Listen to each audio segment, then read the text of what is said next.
नमस्कार देवी और सज्जनों, मैं रमेश लूथरा एक बार फिर आपके बीच नई कहानी के साथ। मेरी कोशिश तो यही होती है कि हर कहानी में आपको कुछ ना कुछ नया मैसेज मिले। तो सोच अपनी अपनी होती है कि कोई कैसा मैसेज निकालता है, कोई कैसा मैसेज निकालता है। ऐसी ही एक आज की कहानी है। इसका शीर्षक है मुखिया चाचा। अब मुखिया तो किसी भी भाषा में सरपंच कह लो, प्रधान कह लो, या जो भी अपना एक सोसाइटी का मेंबर या सोसाइटी का हाई अथॉरिटी जैसी बात मानी जाती है, उसको मुखिया बोला जाता है। ऐसे ही हमारे एक व्यापारी भाई स्टेशन पे गए, पता लगा गाड़ी 2 घंटे लेट है, तो बाहर टहलने के लिए निकल गए।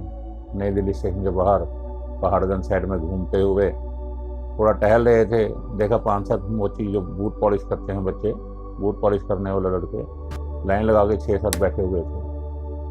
तो उसमें उन्होंने सोचा चलो बच्चों से पॉलिश करवा लो, तो मेरा टाइम भी पास हो जाएगा, तो कोई बात नहीं। पूछा बेटा कितने पैसे लोगे पॉलिश के? तो एक लड़का कहता अंकल 20 रुपये। 20 रुपये। कहता अच्छा चल बेटा कर दे। अब उन्होंने उसके जूते खोल के दे दिए, वो बच्चा जूते पॉलिश कर रहा है। पर वो सज्जन ने नोट किया कि बाकी जो लड़के पॉलिश कर रहे हैं उनका हाथ बहुत तेजी से चल रहा है, वो ये बच्चा बड़े आराम से पॉलिश कर रहा है। हालांकि उन्हें जल्दी तो थी नहीं, पर वो कह रहे बेटा थोड़ा जल्दी कर दो। अच्छा अंकल करता हूँ, अच्छा बाबूजी करता हूँ। वो बेचारा कर रहा, पर उसका हाथ फुर्ती से नहीं चल पा रहा था। अभी उसने एक ही जूता पॉलिश कर दिया, तो पड़ोस वाला जो लड़का बैठा था उसने बंदे के दोनों जूते पॉलिश करके उसको भेज दिया। उसको भेजने के बाद वो लड़का जो था उठ के इस लड़के के पास आ गया, तो कहता ला मुझे दे, ला राजू दे मैं करता हूँ। उसने एक जूता कर दिया था, दूसरा जूता जो था वो फटाफट जो साथ लड़का उठ के आया था वो उसकी मदद करने लगा। जब मदद करा उन्हें फटाफट पॉलिश करके लो बाबूजी जूते पॉलिश हो गए। अब वो व्यापारी भाई सोचता है कि पैसे मैं किसको दूँ, इस लड़के को दूँ कि इस लड़के को दूँ। अब उसने 20 रुपये निकाले, किसको दूँ मैं? जब वो दूसरा लड़का आया था उसको पैसे देने, बेटा पैसे आपको नहीं? कहता नहीं बाबूजी इस राजू को ही दीजिए, पैसे इसको ही दीजिए। कहता बेटा मैंने तो तुमने भी करी है। तो कहता बाबूजी मैंने तो हमने करी है, पर ये हमारा एक सिस्टम है। ये जो हमारा राजू है ना, ये भी हमारे काम धंधे के साथ में हमारा भाई बंदा है। एक दिन ये ट्रेन में आते आते ट्रेन से गिर गया था। उस दिन इसके हाथ पैर में काफ़ी चोट लगी, 3 महीने से काम पे ही नहीं आ सका।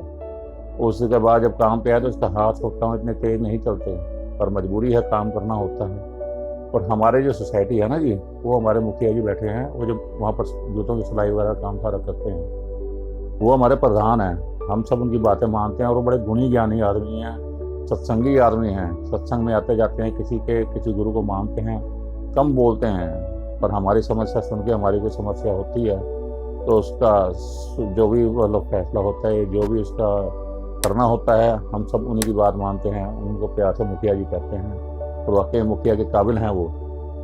तो जब ये बच्चा गिर गया ट्रेन में से, ये 2-3 महीने काम पे नहीं आ सका, तो अब उन्होंने क्या किया, सोचा बच्चे घर का कैसे चलता होगा।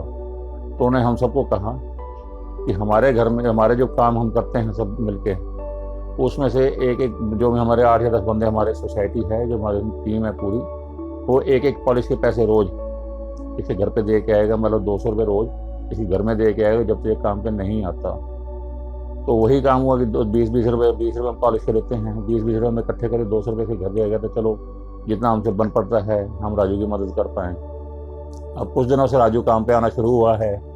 इसका हाथ पैर इतने भी तेज़ी से नहीं चलते हैं, पर अच्छा है, घर बैठ के भी क्या करेगा, यहाँ पर काम करता है। तो उसमें से हम भी ये देखते हैं, जैसे इसके पास कोई ग्राहक आएगा, जैसे आप इनके पास आए, अभी राजू आहिस्ता ऐसा काम कर रहा है, तो हमारे में जो खाली होता है वो आके इसकी मदद करता है, ताकि इसका भी रोजगार चलता रहे, काम चलता रहे। ये हमारे मुखिया जी का आदेश था कि सब राजू की मदद करेंगे, जो खाली होगा और ग्राहक राजू के पास आएगा तो राजू को अटेंड करवा के पैसे राजू को ही दिए जाएंगे। तो ये हमारे मुखिया जी का आदेश है। तो मैं तो एक छोटी सी बात ये सोचता हूँ कि अगर थोड़ा बहुत लोग इससे ही सोच लें एक दूसरे की मदद के लिए, तो कितना फ़र्क पड़ जाएगा इस चीज़ के ऊपर, बजाय इसके कि बजाय उसके ऊपर पैर रख के दूसरी जगह पहुँचा जाए, ऊंचाई पर पहुँचा जाए, वो कोई फ़ायदा नहीं है। गिरे हुए बंदे को उठाना बहुत मुश्किल है और भागते हुए गिराना बहुत आसान है, जब मर्जी उसको गिरा सकते हैं। गिरे हुए बंदे की हेल्प करना मुखिया जी का फैसला जो था उनका बहुत बढ़िया था कि भाई राजू का ऐसे हो गया, तो एक पॉलिश के पैसे जो हैं सब राजू घर लेकर, 10 लोग थे, 20 रुपये पॉलिश लेते, 200 रुपये से घर पहुंचा दिए जाते जब तक राजू काम के नहीं आया। ये भी मुखिया जी का फैसला था। तो भैया मुखिया जी का फैसला होता इस टाइप का है कि सबके फायदे के लिए हो, तो मुखिया जी कहेंगे क्या उसमें, भाई चलो हमारे टीम का बंदा है, इसका भी काम चलता रहे, इसका घर बार भी चलता रहे। क्यों, इतने पैसे तो होते नहीं कि घर बैठ के खाते रहें, ये भी एक दूसरे की मदद होती है। बुरा वक्त किसी के ऊपर भी कभी भी आ सकता है, तो इसी को ध्यान रख के तो मेरा विचार तो यही है कि मतलब ऐसे ही मदद एक दूसरे करते रहना चाहिए। मुखिया बनाने का फायदा तो यही होता है कि फैसला अच्छा हो, और जो मुखिया जी बनाए थे वो कम बोलते थे, पर जो फैसला देते थे बड़ा लाजवाब फैसला होता था। और यही फैसला उनका था कि मतलब अगर ऐसे कुछ हो जाए तो एक दूसरे की मदद करें। तो भाई और बहनों, मेरा तो कहने का मतलब यही है कि ऐसे ही संसार के अंदर चलता रहे तो एक दूसरे की मदद होती रहेगी और सबका गुजारा भी होता रहेगा। तो इस छोटी सी कहानी में आपको यही मैं बताना चाहता था कि एक दूसरे की मदद करो। तो मुखिया या जो भी सरपंच या जो भी होता है वो इसलिए होता है कि वो पिता की तरह ही होता है, उसके लिए सारे बच्चे ही होते हैं, वो अच्छी सलाह ही देता है। अगर माननीय लगे तो उसको माने, जिससे सबका फायदा होगा। तो मेरी आज की स्टोरी का यही संदेश है कि सब मिलजुल कर रहो, अगर कोई ऐसी बात होती है तो एक दूसरे की मदद भी करो। तो भाई और बहनों, अगर आपको ये स्टोरी पसंद आए तो कृपया करके इसे लाइक करें, कमेंट्स करें और शेयर भी करें। और जिन भाई बहनों ने इसे अभी तक सब्सक्राइब नहीं किया, कृपया इसे सब्सक्राइब भी करें। नमस्कार, धन्यवाद।